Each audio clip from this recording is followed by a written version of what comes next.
സംസ്ഥാനത്ത് അതിതീവ്ര മഴയ്ക്ക് സാധ്യതയെന്ന് കാലാവസ്ഥാ നിരീക്ഷണ കേന്ദ്രം 4 ജില്ലകളിൽ ഓറഞ്ച് അലർട്ട് പ്രഖ്യാപിച്ചു. ആലപ്പുഴ, എറണാകുളം, കണ്ണൂർ, കാസർഗോഡ് ജില്ലകളിലാണ് ഓറഞ്ച് അലർട്ട്.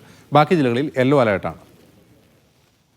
സനിസ ശോഭ ചന്ദ്രൻ തിരുവനന്തപുരത്ത് വിവരങ്ങളുമായി. സനിസ, എന്താണ് പുതിയ ഫോർകാസ്റ്റിൽ പറയുന്നത്?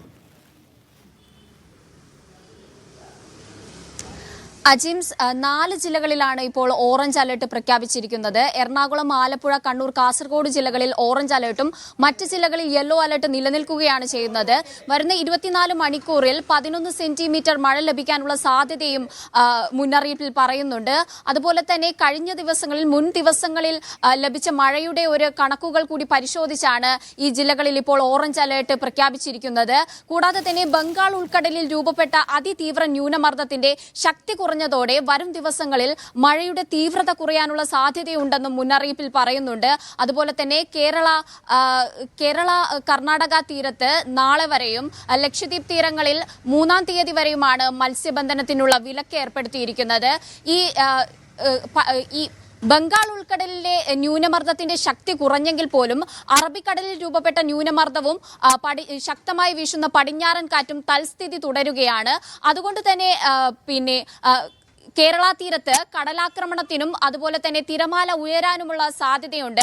ഇനി പൊതുജനങ്ങൾക്കായിട്ടുള്ള നിർദ്ദേശങ്ങളിലേക്ക് കടക്കുകയാണെങ്കിൽ മണ്ണിടിച്ചൽ, വെള്ളക്കെട്ടുകൾ രൂപപ്പെടുന്നത് പോലെ അതുപോലെ തന്നെ ഉരുൾപൊട്ടൽ എന്നീ അപകട മേഖലകളിലുള്ളവർ കൃത്യമായ ജാഗ്രതാ നിർദ്ദേശം പാലിക്കണമെന്നും അപകട സാഹചര്യം മുന്നിൽ കണ്ട് ദുരിതാശ്വാസ ക്യാമ്പുകളിലേക്ക് മാറി താമസിക്കണമെന്നും മുന്നറിയിപ്പിൽ പറയുന്നുണ്ട്. അതുപോലെ തന്നെ വീടുകൾക്ക് മേൽക്കൂരയ്ക്ക് ശക്തിയില്ലാത്ത, അതുപോലെ തന്നെ വീടുകൾക്ക് അടച്ചുറപ്പില്ലാത്ത അത്തരം വീടുകളിൽ താമസിക്കുന്നവർ അപകട സാഹചര്യം മുന്നിൽ കണ്ട് പകൽ തന്നെ ദുരിതാശ്വാസ ക്യാമ്പുകളിലേക്ക് മാറണമെന്നുമുള്ള മുന്നറിയിപ്പുണ്ട്. അതുപോലെ തന്നെ അപകട മേഖലകളിൽ ഉള്ളവർ, മുൻപും ഇവിടെ പ്രളയം ഉണ്ടായിട്ടുണ്ട്, പ്രളയ സാധ്യത ഇപ്പോൾ മുന്നിലുണ്ട്. അതുകൊണ്ട് തന്നെ അപകട മേഖലയിൽ ഉള്ളവർ പകൽ നേരത്ത് തന്നെ തൊട്ടടുത്ത് ദുരിതാശ്വാസ ക്യാമ്പുകൾ ഉണ്ടെന്ന് ഉറപ്പുവരുത്തണമെന്നും മുന്നറിയിപ്പിൽ പറയുന്നുണ്ട്. തീരദേശ മേഖലകളിലും അതുപോലെ തന്നെ മലയോര മേഖലകളിലും കടുത്ത ജാഗ്രതാ നിർദ്ദേശമാണ് മുന്നറിയിപ്പിൽ പറയുന്നത്. അതുപോലെ തന്നെ നഗരപ്രദേശങ്ങളിൽ വെള്ളക്കെട്ടുകൾ രൂപപ്പെടുന്ന ഒരു സാഹചര്യം കൂടിയുണ്ട്.